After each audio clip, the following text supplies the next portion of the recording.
قوم کو پتہ چلے کہ یہ آدمی ایک سیاسی لیڈر نہیں ہے, یہ جمہوریت کو نہیں مانتا, یہ مسلمانوں کو وہی سلطنت دینا چاہتا ہے جو ان سے چھن گئی. اس سلطنت کے اندر رہتے ہوئے باقاعدہ جمہوریت ہوگی, باقاعدہ رول آف لا ہوگا. لیکن آپ دیکھیے کہ انگلستان کے اندر ایک سلطان موجود ہے, ایک سلطنت موجود ہے جس کو اس درجہ عزت اور احترام ہے, کوئین آف انگلینڈ کا. کتنا عزت اور احترام ہے. کل میں نے ڈنمارک میں جا کر دیکھا, یہ ڈنمارک جو لٹل ڈنمارک ہے یہاں امریکہ میں بنایا ہوا, کہ ملکہ برطانیہ کی اور برطانیہ کی بادشاہتوں کی کس درجہ عزت ہے, عزت و تکریم ہے وہاں کے لوگوں کے دلوں میں. اگر نہیں ہے تو مسلمان کے دل و دماغ سے ختم کر دیا گیا ہے ان کے سلاطین کی عزت و تکریم. میں سلطان پاکستان کی حیثیت سے خود کو منوانا چاہتا ہوں کہ مسلمان جانیں کہ یہ ہے وہ انقلابی راستہ جس راستے کو جمہوریت نے کچل کے رکھ دیا. اور ان لوگوں نے جو نظام قائم کیا برطانیہ نے ہندوستان میں, وہ یہ تھا کہ یہاں پر ڈیموکریسی اور جاگیرداری سسٹم, یعنی یہ کمال کیا تھا. سلطان ٹیپو کے جو قاتل تھے اس آدمی نے جاگیرداری نظام کی بنیاد رکھی. لارڈ کارنوالیس نام ہے شاید. ہر علاقے سے جو بدماش تھا اس کو کچھ زمین الاٹ کی گئی اور کہا کہ تو جو ہے اب یہاں کا علاقے کا بدماش ہوگا, اور تو نے, اور وہ وفاداریاں بھرتے تھے تاج برطانیہ کو. اس سیاست, اس چیز کے ذریعے سے پاکستانیوں کو سمجھنا چاہیے کہ جنرل باجوہ کا رول کیا ہے. Please try to understand. Plassey کی جنگ ہوئی تھی 1758 میں شاید, یعنی 1858 سے 100 سال پہلے, اور میر جعفر جو کمانڈر ان چیف تھا سراج الدولہ کی فورسز کا, اس نے غداری کی تھی اور انگریز کا ساتھ دیا تھا. لیکن کیا قوم کو فوراً پتہ چل گیا تھا کہ یہ انگریز کا ساتھی ہے؟ نہیں. 100 سال تک یہ لفظ میر جعفر, میر قاسم, ان تمام لوگوں کو عزت و تکریم کے ساتھ دیکھا جاتا تھا. 1857 کی جنگ آزادی اور اس کے بعد کا جو دور ہے, پہلی مرتبہ یہ لفظ آیا کہ یہ تھے غدار قوم کے. جنرل باجوہ اور یہ جرنیلی ٹولہ یہ غدار ہیں پاکستان کے, یہ غدار ہیں اسلام کے. ہمیں ان سے نجات حاصل کرنی ہے, اور میری پوری کوشش ہے کہ پاکستانیوں کے دماغ میں جو بت ہیں یہ بت ٹوٹیں. آئیں میرا ایک خواب سنیں. میں آپ کو ایک خواب سنانا چاہتا ہوں. سن رہے ہیں آپ؟ میں نے خواب دیکھا ہے, جھوٹ نہیں کہہ رہا, اللہ مالک ہے, اللہ گواہ ہے. میں نے ایک خواب دیکھا, اور میں نے آپ سے شاید صدام اس خواب کے بارے میں بات بھی کی تھی کہ میں نے ایک خواب دیکھا. کی تھی نا آپ سے بات؟ میں نے آپ سے پرائیویٹلی بات کی تھی کہ صدام میں نے ایک عجیب و غریب خواب دیکھا ہے, ایک عجیب و غریب خواب. میں خواب میں کیا دیکھتا ہوں کہ GHQ میں پاکستان آرمی کے سپاہی بندوقوں کے ساتھ گھس گئے ہیں, اور انہوں نے ایک جرنیلوں کی کانفرنس ہو رہی تھی, ان جرنیلوں کو گولیوں سے بھون کے رکھ دیا ہے, اور جنرل باجوہ زمین پہ گرا ہوا ہے خون میں لت پت, اور اپنا مکروہ چہرہ اس کا جو ہے وہ ایک طرف کو مڑا ہوا, کالا ہوا. لیکن عمران خان جو ہے وہ کبھی ادھر بھاگتا ہے کبھی ادھر بھاگتا ہے. تو میں دیکھتا ہوں کہ میں عمران خان کو جا کر گردن سے دبوچ لیتا ہوں, اور اس کے بعد اس جھوٹے کذاب کو زمین پر گرا کر میں اپنے خنجر کے ساتھ عمران خان کی گردن کاٹتا ہوں. اور گردن کاٹتے ہوئے میں عمران خان کو کیا کہتا ہوں, آپ نے گھبرانا نہیں ہے. یعنی اللہ کی قسم میں نے یہ خواب دیکھا کہ میں عمران خان کی گردن کاٹ رہا ہوں اور اسے کہہ رہا ہوں آپ نے گھبرانا نہیں ہے. یہ میں خواب آپ پاکستانیوں کو اس لیے سنا رہا ہوں کہ آپ پاکستانی خواب میں بھی ایسا نہیں سوچ سکتے. آپ انقلاب لانا چاہتے ہو تو پہلے خواب تو دیکھو. ہندوستان کی آزادی, انگریز سے آزادی سے پہلے کا ایک خواب میں آپ کو سناتا ہوں. جسٹس کیانی نے اس خواب کا ذکر اپنی کتاب میں لکھا ہے. ان کی ایک بڑی خوبصورت کتاب ہے, ان کے ایسیز ہیں. جسٹس کیانی جو تھے بڑے کمال کے چیف جسٹس تھے اور بڑے بہادر چیف جسٹس تھے جنہیں ایوب خان نے برطرف کیا. ایوب خان کو بہت خوف تھا کہ یہ جسٹس ملک رستم کیانی اتنا پاپولر ہو گیا تھا پاکستان میں کہ یہ تو شاید اس کے خلاف الیکشن لڑے, تو جسٹس کیانی کو فارغ کیا. جسٹس کیانی نے اپنی کتاب میں ایک خواب کا ذکر کیا ہے. انہوں نے لکھا ہے کہ ہندوستان میں جس زمانے میں وہ میجسٹریٹ تھے, ان کی عدالت میں ایک مقدمہ پیش ہوا کہ ایک آدمی نے ایک خواب دیکھا تھا کہ انگریز ملک کو چھوڑ کر چلا گیا ہے اور ہندوستان آزاد ہو گیا ہے. اس نے اپنے اس خواب کو کسی اخبار والے کو سنایا تو اخبار والے نے اس کا نام اور خواب دونوں شائع کر دیے. چنانچہ نہ صرف یہ کہ اس اخبار والے کا اخبار بند کیا, اخبار بند کرنے کا آرڈر ملا, بلکہ اس آدمی کو جس نے یہ خواب دیکھا تھا اسے قید کیا گیا اور اس کے اوپر غداری اور بغاوت کا مقدمہ چلایا گیا, اور یہ مقدمہ جسٹس کیانی کی عدالت میں پیش ہوا. اور جسٹس کیانی نے بہادری کی ایک مثال قائم کی اور انہوں نے فیصلے میں لکھا, کیا ہندوستان کے لوگوں کو آزادی کا خواب دیکھنے کی بھی اجازت نہیں ہے؟ کیا ہندوستان کے لوگوں کو آزادی کا خواب دیکھنے کی بھی اجازت نہیں ہے؟ صدام حسین 70 سال سے آپ پاکستانیوں کے اوپر یہ ڈرامہ رچایا جا رہا ہے حب الوطنی کے نام پہ, پاک فوج زندہ باد, پاک فوج زندہ باد, نشان حیدر, فلاں اور فلاں, یہ سب آپ کے اوپر ڈرامہ رچایا جاتا ہے. ضرب عذب ہو رہا ہے, راہ نجات ہو رہا ہے. ان ٹیررسٹوں کو یہی فوج پالتی ہے اور انہوں نے ہی آپ کے ہاں امن قائم نہیں ہونے دیا. یہی ہیں جو آپ کے نظام محمدی کے قیام کے راستے میں سب سے بڑی رکاوٹ ہیں. یہی ہیں جو پپٹ شو کو رچاتے ہیں. کبھی وہ اس کو لے کے آتے ہیں نواز شریف کو, کبھی زرداری کو, کبھی بلاول کو, اور اس عمران خان کو بھی یہی لے کر آئے تھے اور اس کو بھی انہوں نے یہی فارمولہ دیا تھا, بلکہ اس کو سٹیجز بنا کر دیے کہ تم لیڈرشپ کا اعلان کرو, ہم تمہارا ساتھ دیں گے. یعنی عمران خان کی تقریروں کے پلیٹ فارم تک پاکستان آرمی کے ہماری ای ایم ای کی یونٹ کے سپاہی ہیں وہ جا کر بناتے تھے. یہ ہے جس انداز سے پاکستان کی فوج اور یہ جرنیل سیاست کے اندر مداخلت کرتے ہیں. یہ جتنی عمران خان کے جلسوں میں آپ سلیقے کے ساتھ لگی ہوئی کرسیاں دیکھتے ہو اور تماشے دیکھتے ہو, یہ سارے کا سارا تماشا آپ کے یہ جرنیل کر رہے ہیں. اور کس کے ایما پر؟ امریکہ کے ایما پر. جہاں میں رہتا ہوں لوگ مجھے کہتے ہیں تجھے تو کل ہی امریکہ والے بند کر دیں گے, اور آئی نو مائی لبرٹیز, میں جانتا ہوں میرے حقوق کیا ہیں.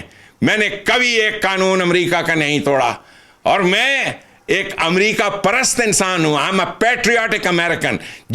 حب الوطنی کی ایک مثال ہوں میں. تو مجھے کیوں امریکہ سے ڈر ہوگا؟ یہ کچھ لوگ مجھے ڈرا رہے ہیں, کچھ ڈرپوک چوہے, کہ آپ امریکہ میں رہ کر امریکہ خلاف بات کرتے ہیں. یہ وہ امریکہ جو ہے وہ خود آزاد نہیں ہے. ڈونلڈ ٹرمپ کوشش کر رہا ہے, پوری کی پوری کوشش کر رہا ہے امریکہ کو اس شیطانی تسلط سے نجات دلانے کی جس تسلط میں خود امریکہ کی اسٹیبلشمنٹ انوالوڈ ہے. سو آپ لوگ نہیں جانتے اس سیاست کو. لو جی صدام, میں گفتگو کا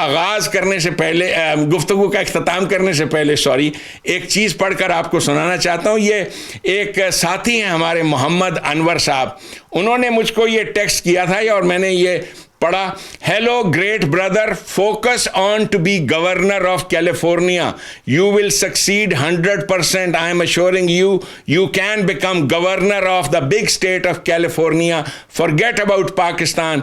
You will become, don't hesitate. یہ مجھے لکھ رہے ہیں جیسے کہ مجھے معلوم نہیں کہ میں امریکہ کے اندر گورنر بن سکتا تھا کیلیفورنیا کا. میرے پاس اگر میں پاکستان کی طرف اپنی توجہات نہ کرتا, میں تو ہائیسٹ پوزیشن پہ تھا, سول سروس کی پوزیشن پہ, اگر میں کوشش کرتا, اگر چاہتا. لیکن میں نے ایسا کیوں نہیں چاہا؟ اس لیے کہ میں نے شطر المسجد الحرام, میں نے اپنی تمام توجہات اس مسجد الحرام کی طرف جس کا نام پاکستان ہے کی ہوئی ہیں.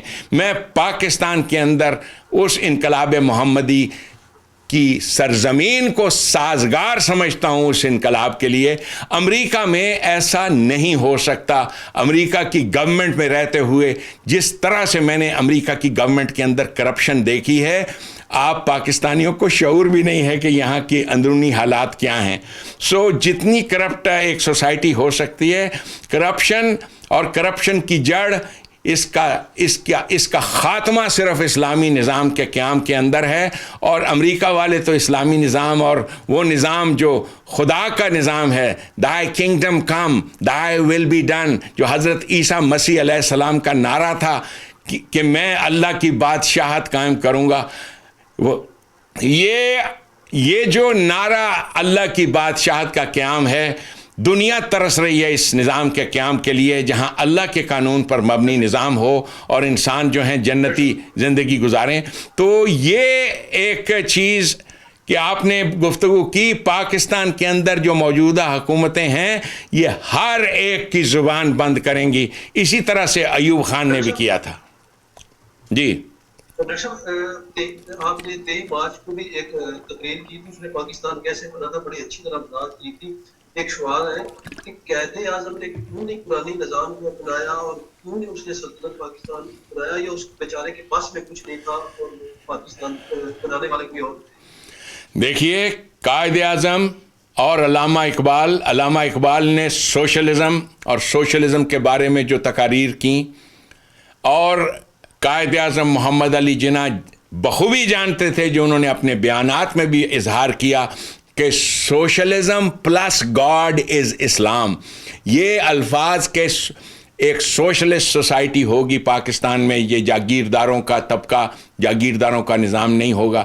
جو لوگ قائد اعظم کے بارے میں پوچھتے ہیں, قائد اعظم ایک فائٹر تھے, لڑتے تھے, لڑ سکتے تھے, لیکن جب انہیں پتہ چلا کہ یہ سازش ہوئی کیا ہے, یعنی ایوب خان کو جس وقت یہاں پر وہ آئے اور ان کو پتہ چلا کہ ایوب خان کو فیلڈ مارشل بنانے کے درپے ہے یہ نیٹو کی فوج, اور ایوب خان جو ہے وہ غداری کر رہا ہے ان کے ساتھ. یہ وہی غداری ہے جو میر جعفر نے کی تھی نواب سراج الدولہ کے ساتھ. یہ وہی غداری ہے جو آپ کے ہاں جرنیل آپ دیکھتے چلے آئے ہو جو کر رہے ہیں پاکستان کے ساتھ.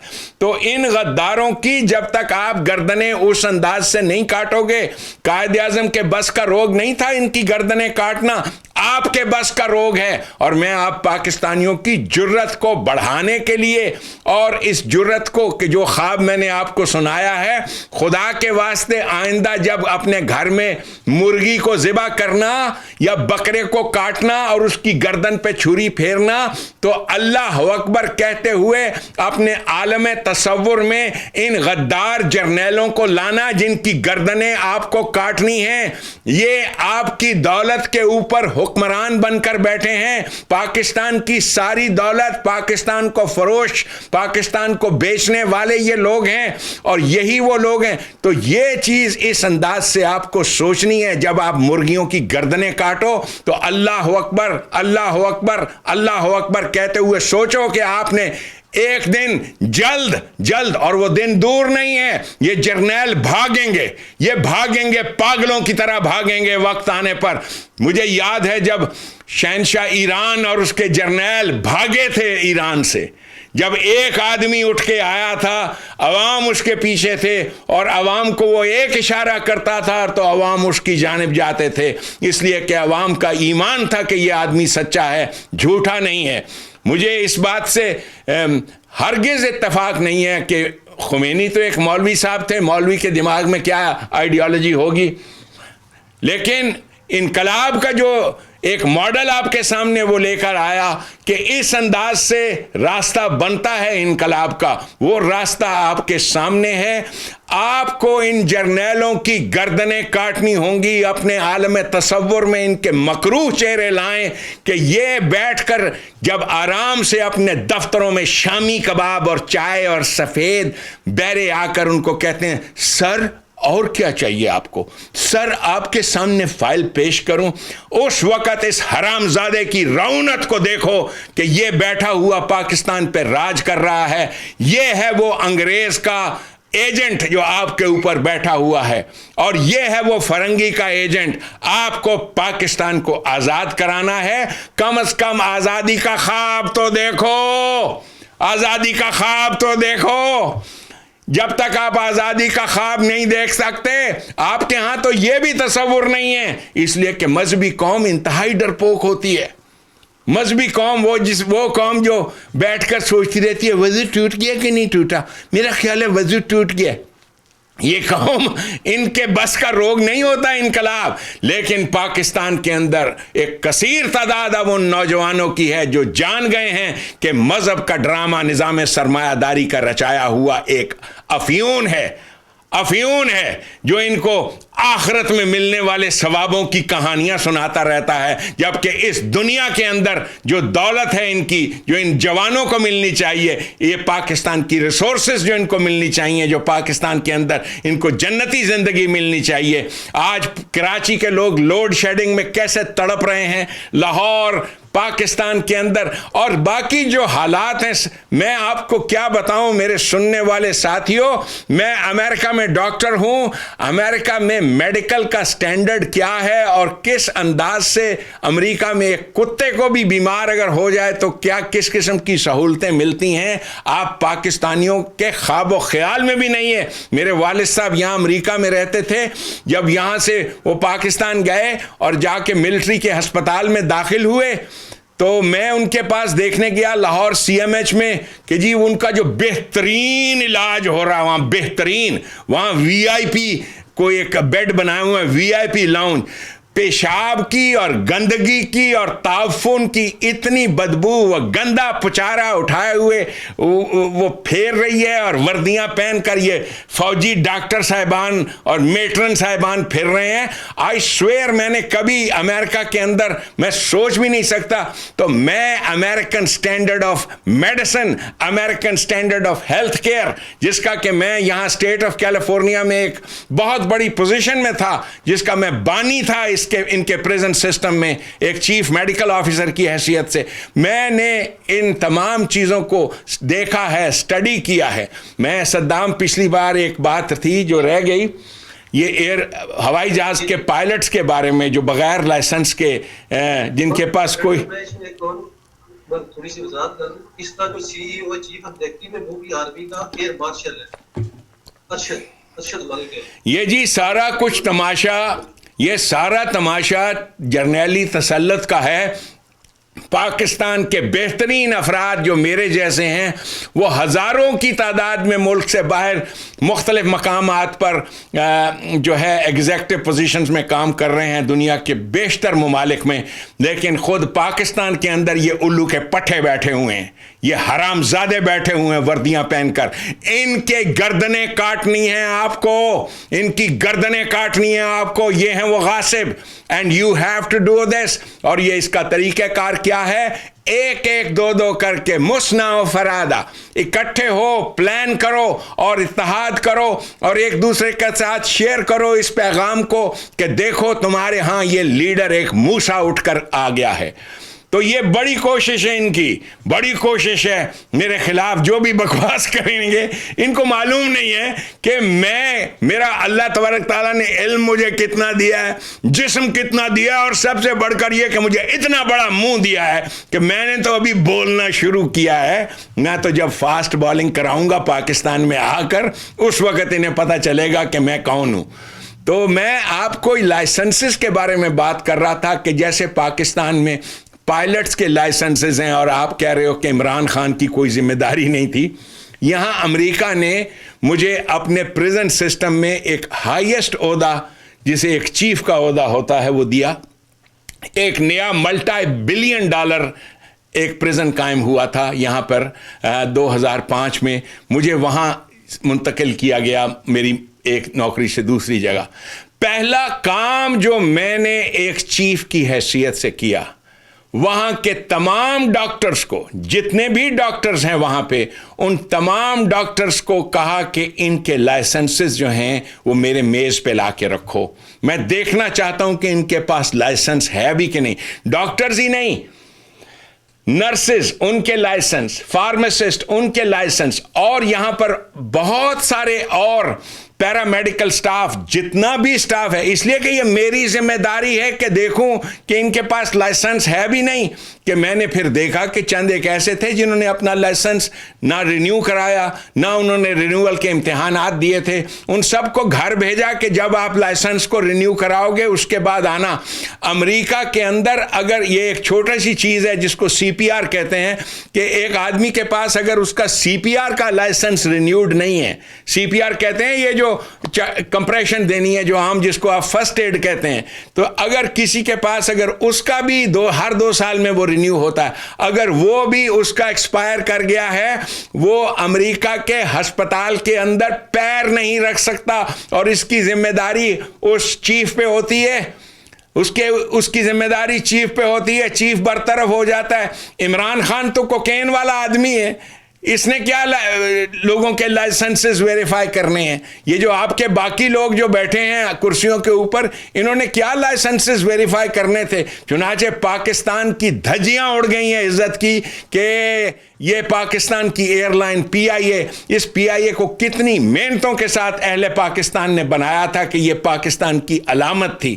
کتنی محنتوں کے ساتھ پاکستان ایئر لائنز کا نام PIA کی مثالیں دیتے تھے کہ جی PIA کا جہاز کیسے ہیں اور کتنی اچھی سروس ہے. PIA اسپانسر کرتا تھا میوزیشنز کو. PIA کی ٹروپیں تھا. یہ ضیاء محی الدین صاحب جو پاکستان کے بہت بڑے فنکار ہیں، بہت بڑے آرٹسٹ ہیں، ان کو انچارج بنایا گیا تھا کہ انہوں نے PIA کا نام پروموٹ کرنا ہے انٹرنیشنل مارکیٹ میں ثقافتی پروگراموں کے ذریعے سے. اتنا کام کیا ہے پاکستان نے PIA کو پروموٹ کرنے میں، جس کا بیڑا غرق کر کے رکھ دیا ایک کوکینچی نے. 3 سال ابھی اس کوکینچی کو آپ دیکھ لو کتنے عرصے سے یہ انوالوڈ ہے، اور کوکینچی کو لانے والے اس سے پہلے والے جو لوگ تھے وہ کتنے عرصے سے انوالوڈ تھے پاکستان کے اندر. یہ جرنیل اپنی پسند کے لوگوں کو مختلف نوکریاں، بھرتیاں، اس کو بھی رکھ لو اس کو بھی رکھ لو، اور یہ آپ کے ہاں وہ نظام ہے جو چل رہا ہے. اس لیے کہ یہ جرنیل اور ان کی اولادیں اور یہ باقی کے اور لوگ یہ سب خود ویلیاں کھاتے ہیں. کبھی ان کے ماتھے پہ آپ نے پسینہ دیکھا ہے کہ اس نے دفتر سے گھر آیا اور اس کے ماتھے پہ پسینہ آیا ہو؟ پسینہ کس کے ماتھے پہ ہوتا ہے؟ مزدور کے ماتھے پہ ہوتا ہے. مزدور کے ماتھے پہ پسینہ ہوتا ہے.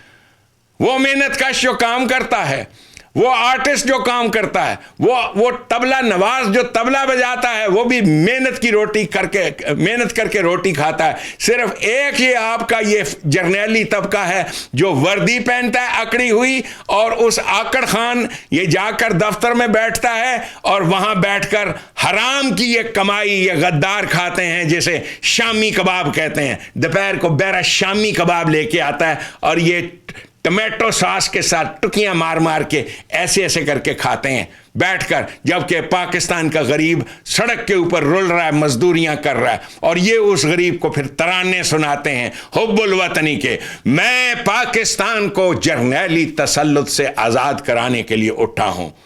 آپ پاکستانیوں کے لیے بے حد ضروری ہے اس چیز کو سمجھیں کہ آپ کے ملک کے حالات جو ٹھیک نہیں ہو رہے، 70 سال سے آپ آزاد نہیں